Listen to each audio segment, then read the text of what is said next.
Alright guys, you saw my last video. I went in for Silver Wolf, I got mine all the way up to Eidolon 2, and I got a copy of her Light Cone, and in this video, I'm going to be giving you guys my honest opinions about this character now that she is officially out in Honkai Star Rail. What's up everybody, 40 the Broadway Saiyan here, welcome back again to my YouTube channel, and in this video we're going to be talking some more Honkai Star Rail. But before we get started, you guys know the drill. If you enjoy what you see on this channel, be sure to hit that subscribe button and turn on that notification bell, that way you're not missing out on future uploads. Leave a like on this video and comment down below what your guys' thoughts are of Silver Wolf now that she is officially out in the game. So I'm going to try to keep this short and sweet, but Silver Wolf literally shattered my expectations after pulling for her, building her up, and using her throughout the different content within Honkai Star Rail. And there is one thing in my opinion, that really makes her shine and really makes her future-proof, if I'm being totally honest here. Her skill. So, her skill, first of all, got a buff. Because in the final closed beta, the way that the skill worked is she dealt damage first, and then she applied all of her debuffs, including that weakness implant, that elemental weakness implant that she does, where she forces an elemental weakness on an enemy that is present in your party. So again, for example, if an enemy that you're fighting is not weak to physical, for example, and you have a character in your party alongside Silver Wolf that has the physical element, well, guess what? Silver Wolf will be applying that elemental weakness on that enemy. But they tweaked her skill, so now she actually applies the debuffs before she even deals damage. So now her own damage actually gets improved. But that's not really what makes her shine. The reason why she shines so well is the way that her forced elemental weakness debuff interacts, the way that the mechanics work for it. So this is the way that it works.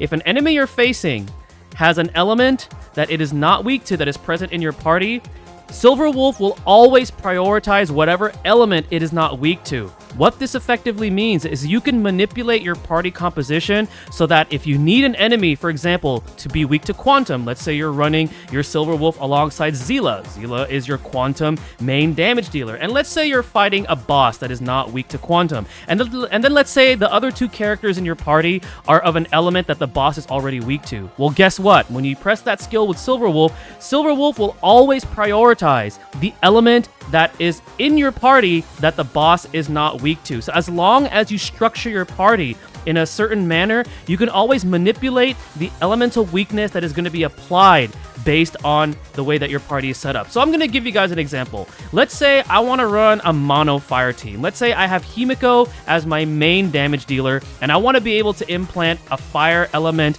weakness on a boss that I'm fighting, but the boss already does not have the fire element weakness. So you could build a mono fire team. So you have Himiko, for example, you have Asta, and then you have the main Trailblazer in preservation mode, and then you have Silver Wolf, and Silver Wolf is Quantum. So let's assume the boss you're fighting already has the Quantum weakness. So what's going to happen is that because the boss already has the Quantum weakness but does not have the fire weakness, if you press Silver Wolf's skill, you're always going to prioritize getting that fire elemental weakness on enemies. Now let's say it's the other way around. Let's say you want to implant the Quantum elemental weakness on enemies, and let's say you want your Zila to just rip a boss to shreds. For example, let's use the Japard complete boss as an example. That boss does not have the Quantum weakness. Well, guess what? If you have Zila, if you have Silver Wolf in your party, and then you already have two party members in your party that have the elemental weaknesses of Japard, then once you press Silver Wolf's skill, the Quantum elemental weakness will always take priority, and she's always going to try to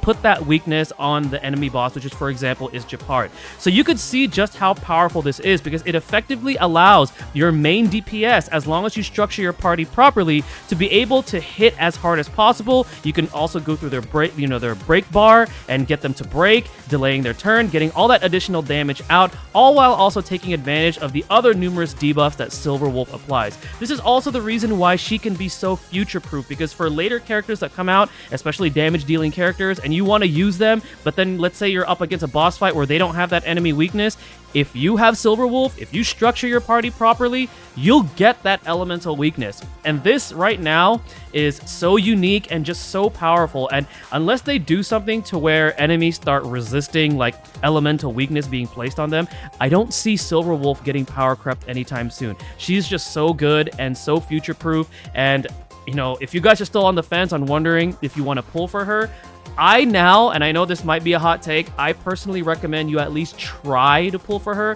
unless, of course, you don't have a second healer and you want to go for Locha, who's the character that's going to be coming out next, or if you're just not interested in Silverwolf, because one thing that I will point out that's a con in regards to Silverwolf's banner is the other 4-stars that are featured on there, while they are pretty good, well, Dan Heng is pretty good, and Asta is pretty good, and Serval is pretty good too. They are 4-stars that you get for free within the story, so there's not a lot of value in terms of 4-stars in the banner. So just keep that in mind if your decision is kind of shifting right now, and after you watch this video and you do your research on Silverwolf, you're kind of like, oh man, I want to pull for this character now. Just keep that in mind. But all in all, she's fantastic. Like I said, she shattered my expectations. I think she's absolutely insane as a debuffer support. I think she's going to be future-proof. I don't see her getting power crept anytime soon, unless they, of course, introduce a mechanic that counteracts this, but currently right now we don't have that. So guys, Silverwolf has me thoroughly impressed, and those are my honest opinions about the character. But what are your guys' thoughts? Again, let me know in the comment section below.